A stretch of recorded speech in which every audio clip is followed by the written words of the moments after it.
Il y a 3 ans, lors des référendums tenus dans le Donbass et en Nouvelle-Russie, des millions de nos compatriotes ont décidé librement par eux-mêmes de leur avenir. Ils ont matérialisé le rêve qui les animait depuis des années et ils ont pris une décision décisive pour leur destin, rejoindre leur patrie, la Russie, et retrouver la famille dont ils ont toujours fait partie. Mais comment en est-on arrivé là?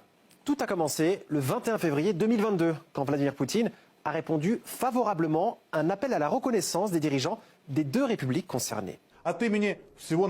Au nom de tout le peuple de la République populaire de Donetsk, nous vous demandons de reconnaître la République populaire de Donetsk comme un État indépendant, démocratique, social et de droit. Vladimir Vladimirovitch, afin d'empêcher le massacre de la population civile de la République, dont 300 000 sont des citoyens russes, je vous prie de reconnaître la souveraineté et l'indépendance de la République populaire de Lugansk. Ce jour-là, Moscou a officiellement constaté l'absence de quelconque volonté de respecter les accords de Minsk de la part de Kiev et de ses sponsors. Le délai utilisé par l'Ukraine pour se réarmer, ce que même les dirigeants européens de l'époque ont ultérieurement confirmé, ne pouvait plus durer. Le Kremlin a donc signé un décret officiel suivi d'un traité d'amitié, de coopération et d'assistance mutuelle entre les 2 républiques et la Fédération de Russie. C'est beaucoup plus qu'une aide et un soutien.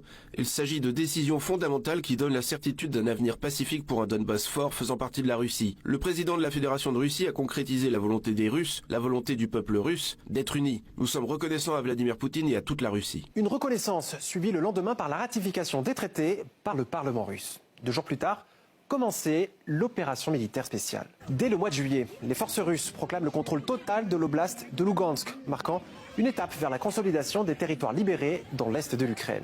Le 20 septembre, les autorités des républiques populaires de Donetsk et de Lugansk, ainsi que les administrations russes à Kherson et Zaporozhye, annoncent l'organisation de référendums sur l'adhésion à la Russie du 23 au 27 septembre. Un scrutin lors duquel tout a été fait pour recueillir l'avis d'un maximum de citoyens, comme j'ai pu le vérifier à l'époque à Donetsk. Pour des raisons sécuritaires, les bureaux de vote ne seront ouverts que la journée de mardi. En attendant, cette équipe mobile de la commission électorale va directement chez les gens pour leur proposer de voter. Et le résultat est sans appel. Entre 87 et 99% des votes exprimés choisissent la réunification avec la Russie, provoquant des scènes de liesse parmi la population. Je suis tout simplement heureuse. Je suis née en Russie, j'habite à Lugansk et je suis revenue au Bercail. C'est une joie, c'est indescriptible. C'est un événement d'importance historique. Nous sommes extrêmement heureux. Nous sommes revenus au Bercail, hurrah. Nous sommes en Russie, nous sommes russes.